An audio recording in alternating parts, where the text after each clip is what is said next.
So in the last chapter, we looked at a variety of different series where the terms were all positive and decreasing. And what that meant is if we're adding up a bunch of positive things that are getting smaller and smaller and smaller, is that the partial sums create a monotonic sequence. And we saw that that allowed us to do a whole bunch of things like compare series to integrals and compare series to each other in order to determine whether they converged or diverged. Now, in this unit, we're going to move away from positive series, and we're going to look at a different type of series, series that are called alternating series, and they're ones where the terms are going to go back and forth between negative and positive, negative and positive. And that's usually going to be due to something like a cosine of pi times n, or something like a -1 raised to the nth power. Both of those, you'll see that as n goes from even to odd, it switches from negative for the odd values to even positive for the even values. Okay? So if you see a series that has terms like that in it, then it might be an alternating series. And what we're going to see is that there are some interesting things that happen with alternating series. There's some extra methods that we can use to evaluate their convergence or divergence. And to make sense of that, let's start by looking at 3 different examples. So let's look at the sequence generated by an equals -1 to the n plus 1. We'll look at bn equals -1 to the n plus 1 all over n, and cn equal to -1 to the n plus 1 all over n squared. Okay? And to start out, let's write out the first couple of terms. So a1 here in the first one would be, we'll have -1 squared, so that's going to be a positive 1. a2 would be equal to, now we'll have -1 to the third power, so that'll be an odd number of negative ones, so we'll get negative. And we'll see that this is going to continue on. So ultimately, it's if we looked at the series, it would look something like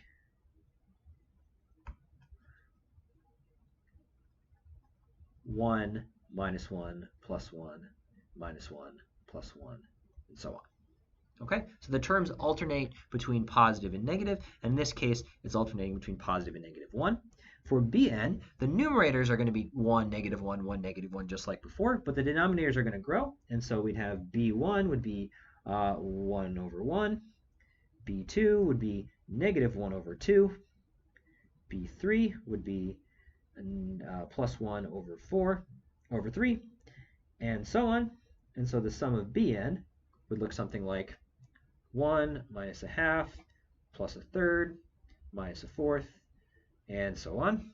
And then for the very last one, it's going to be the same idea, but we're going to have squares in the denominator. So 1 over 1, -1 over 4, which is 2 squared, 1 over 3 squared, which is 9, and so on. So the sum of Cn would look like 1 minus a quarter plus a ninth minus a 16th.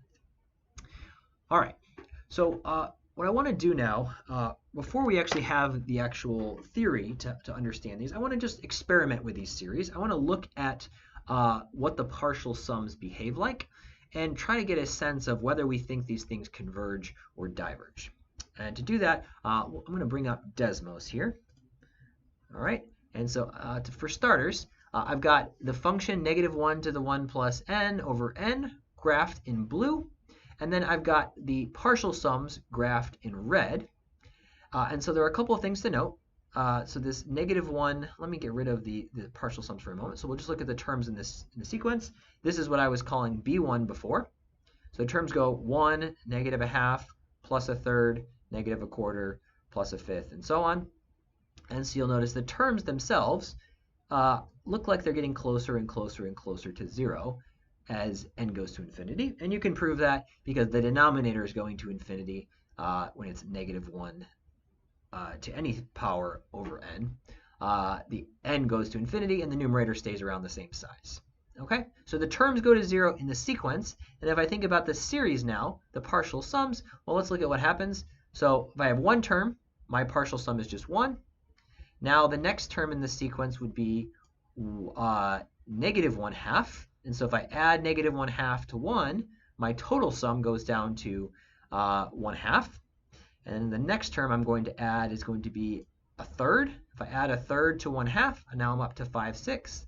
And you can see that as we add more and more terms, the total sum looks like it's bouncing around between two values. And in fact, we don't have the tools to show this right now. What you can show is that it's actually approaching a value. It turns out it's approaching the log of 2. So that's interesting. Let me go back to our whiteboard. If we think about these sums, based on the picture, it seems like the sum of Bn converges. And we didn't prove this, but it converges to the natural log of 2. However, if we didn't have that -1 factor, if all of the terms were positive, notice that the sum of the absolute value of Bn, which would be 1 plus 1/2 plus 1/3 and so on, that would diverge. Right? That's our harmonic series, which we've looked at a couple of times already. And we know that diverges. So interesting thing to note, if you allow a term to alternate, sometimes what you can have is a divergent series that turns into a convergent series. Okay? All right, so let's look at those other two examples. So we saw that the sum of -1 to the n plus 1 over n converges, but if we didn't have the -1 that's bouncing between negative and positive, then it would diverge. If we go back, we will see, let's change our function. So let's get rid of the denominator. So now we're just going to look at -1 to the 1 plus n. And as we add more terms, you'll notice, well, the things that were the individual terms are just going back and forth between 1 and -1. No surprises there. And the sum starts out with, well, the first term is 1, so we have a sum of 1. The second partial sum is going to be 1 plus -1.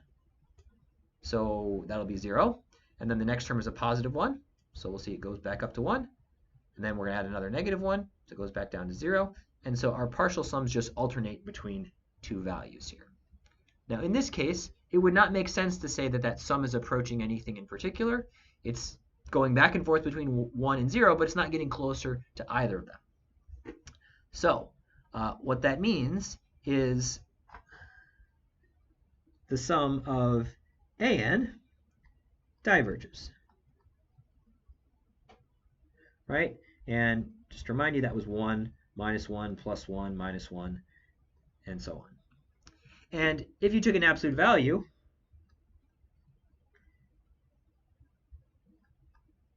that would be just 1 plus 1 plus 1 plus 1.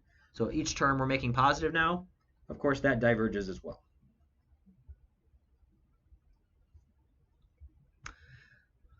Okay, all right, let's look at our last case, the sum of Cn. And we'll check whether it converges or diverges visually in just a second. But notice, if we took an absolute value of the terms, we would have 1 plus 1/4 plus 1/9 plus 1/16, and so on.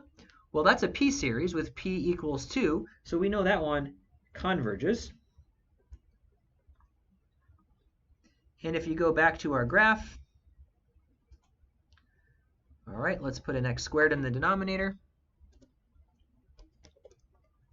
You'll see that it does look like the red dots, which represent partial sums, are approaching something. So we've got 1, and then we could subtract from 1. The next term would be, just one more, -1/4. So we now are down to 3/4.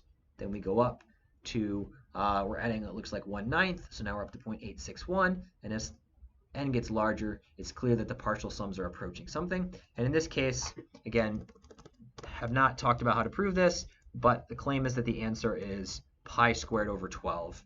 And if we plot that, sure enough, it checks out. It's consistent with what we're seeing numerically. Okay, so interesting. We looked at 3 examples, and we saw that there are really 3 different things that could happen.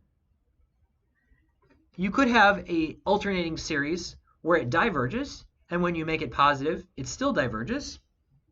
You could have an alternating series that converges, but when you make the terms positive, they diverge.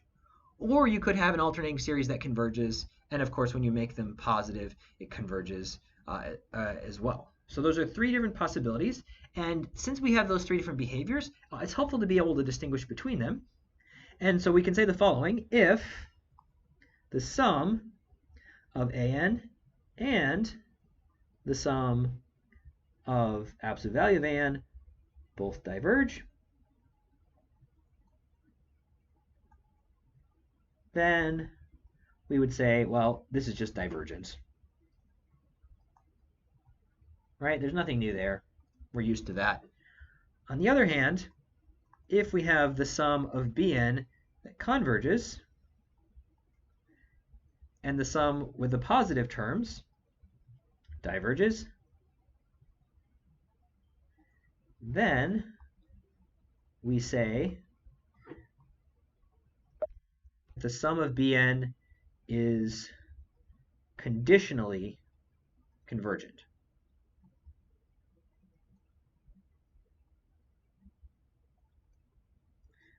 All right. So if the terms, the series converges when they're alternating back and forth between negative and positive, but they diverge when you make them all positive, then we would say we have a conditionally convergent series. And lastly, if the sum of Cn and the sum of the absolute value of Cn both converge,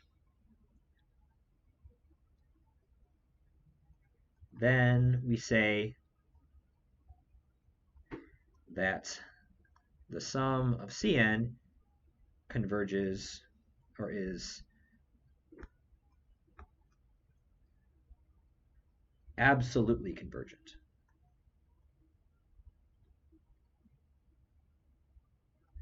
Or converges absolutely.